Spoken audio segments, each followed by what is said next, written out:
out today. This is my first time with this, and I just thought it was amazing. And for those of you that don't know me, my name is Sharon, and I have a little bit of a different testimony than the other folks that were up today. Instead of me having the addiction, it was my son.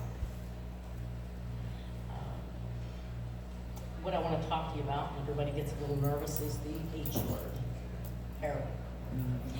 It's not the only drug, but it was my son's drug of choice.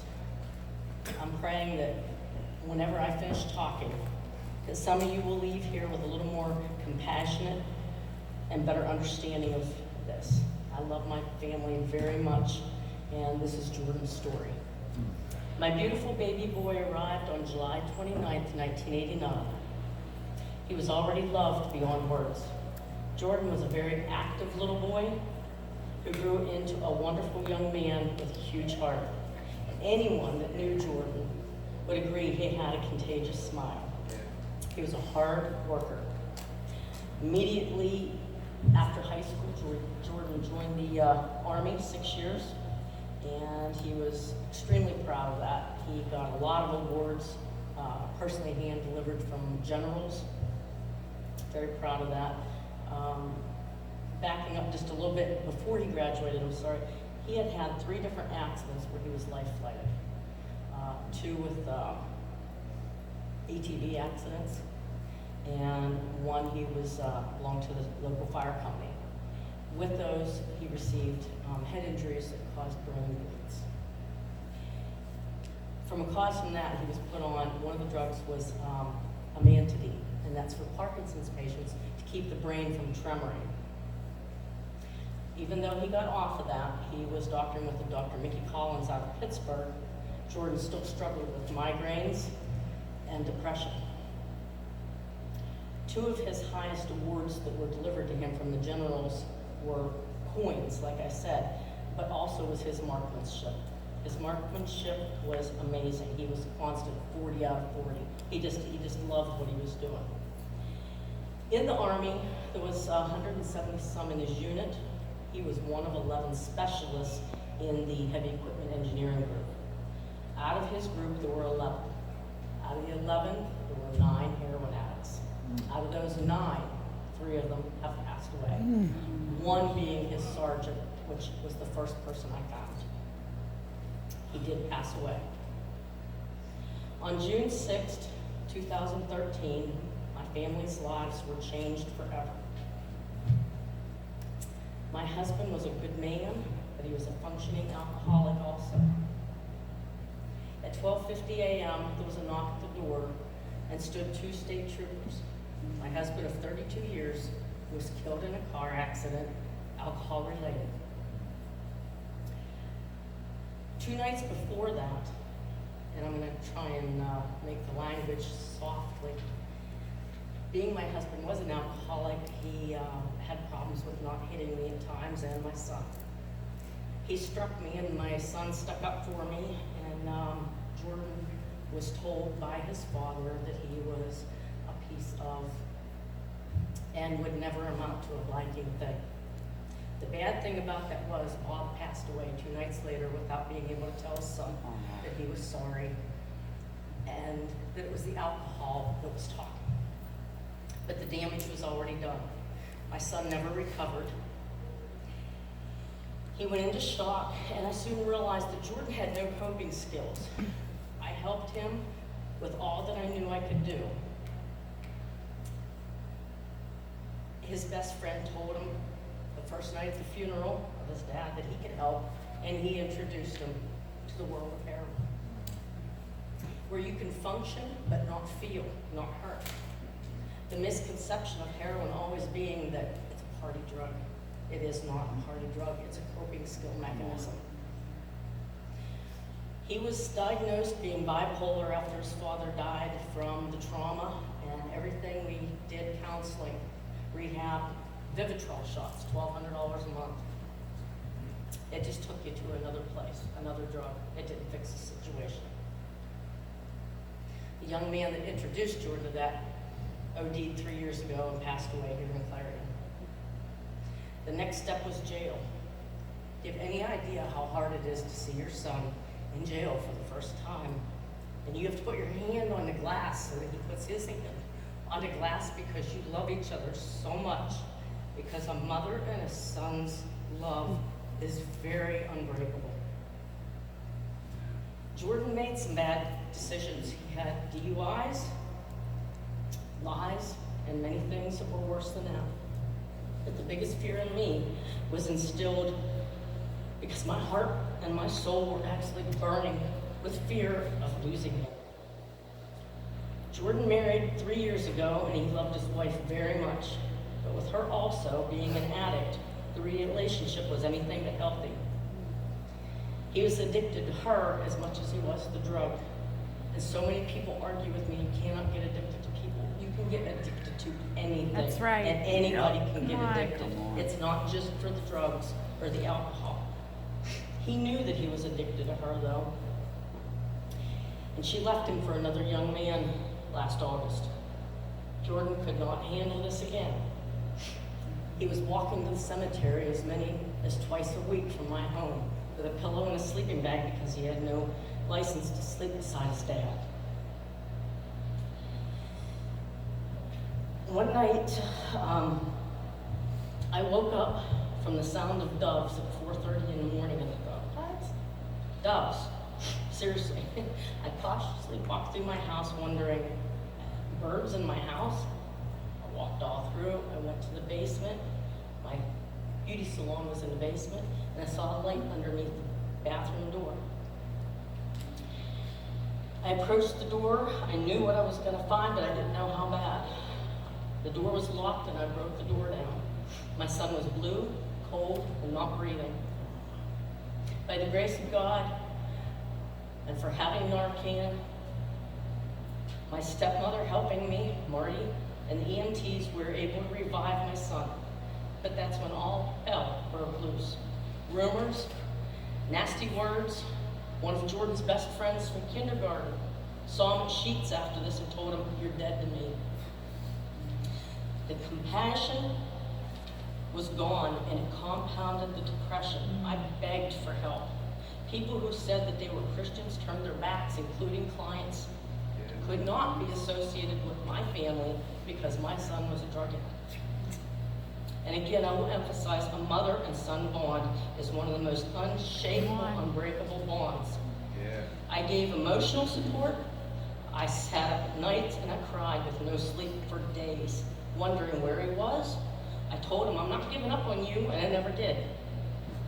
Jordan found a local church, and he asked me to go with him, and I said, absolutely. I was so happy. I was raised Catholic. My children were raised Catholic, but he was not receiving what he needed from the Catholic Church. So when he said this to me, I was so excited. Absolutely, I'll go. Not only did he go to the altar and accept Jesus Christ that day, but he asked the church to be baptized. Amen. All was going very well. The baptism was to take place a few weeks later, on a Sunday, at the river in Cook Forest. 4 days before the baptism, I received a phone call from the secretary of the church. Jordan was being uninvited to the baptism. I asked, I didn't understand this. I don't understand this. We don't think that he comes to church every Sunday, comes enough, and that he's ready to be baptized. Oh. They must not know the parable of Luke 15, 1-7. Another big blow to Jordan's self-esteem and confidence. Back to heroin. In fact, that night it was an attempted suicide. He ended up in the psychiatric center, but because it's illegal to use drugs after the psychiatric center, he was sent to jail for attempting suicide. And again, I never gave up.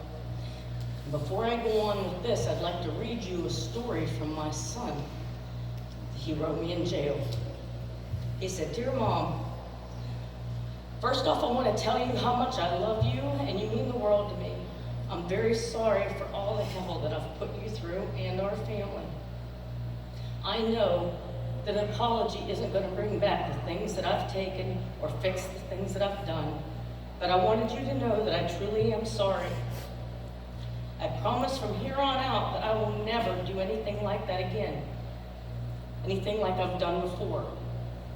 I've done a lot of thinking today and realized that I've broken your heart very badly, and it has broken mine. I just had to stop and think about what I was doing. Extremely wrong. What I was doing was extremely wrong. I know I've lied a lot to you and everyone, including myself. And it doesn't make me feel very good at all. But that's what doing that shit makes you do. It makes you lie and steal and not be yourself. Until someone sits you down and opens your eyes for you, that's what you do. Today, when you and I talked, Mom, you opened my eyes. I know we've had talks before, but today really hurt my heart when you told me each of the things that I had stolen, what they meant to you. My wedding rings, my mother's ring. Those were just material things. I was just thankful that I still had my son. But those things are, with much more, gone. And his wife also had stole many material things from me. But I always forgave them because I was working so hard to help them save themselves. We were going to church. It was just not what Jordan needed where he was needed. He said, I'm crying now, and I don't know what else to say or do other than I truly am sorry, and I love you more than life itself, and would do anything for you. Love you, JR.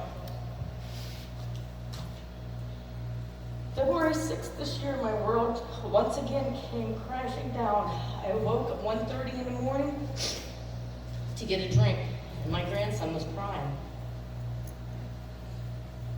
Walking down the steps, I rounded the corner into the kitchen. There on the floor lied my beautiful son. I fell on my knees and I just said, oh God, no. And then all I could remember for the longest time were the lights from the ambulance, the police, the phone calls, the coroner, and the black body bag that carried my son from our home for the last time.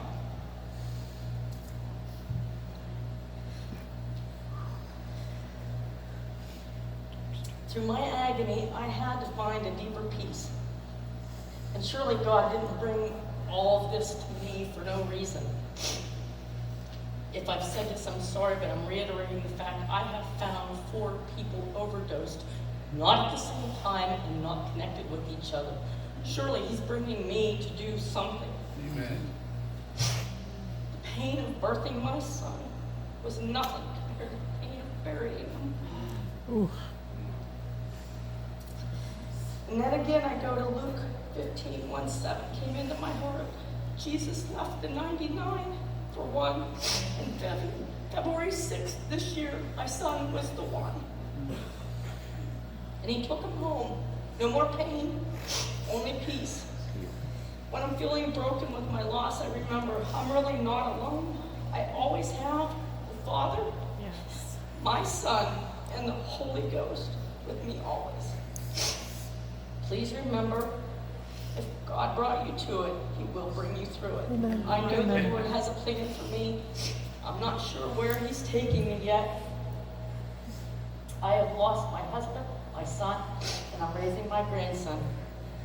Jordan's beautiful 2-year-old, Grayson, my beautiful little dove. My son's full name is Jordan River, which reminded me at the funeral that Jesus was baptized in the Jordan River. Yeah. And when God opened the skies, a beautiful white dove appeared. And it all made a connection with me. Oh. My confirmation I have found is a new home Oh my God. Come with on. this church. You've opened your arms and your hearts to us, and God's blessings to all. If anyone has any questions that I might help you with, or ever needs someone to talk to, I am here, and without judgment, Yeah. I will listen. I'd like to introduce to you Jordan's legacy, and believe he has been anointed by the hand of God. Yes. Hallelujah. Come on. To help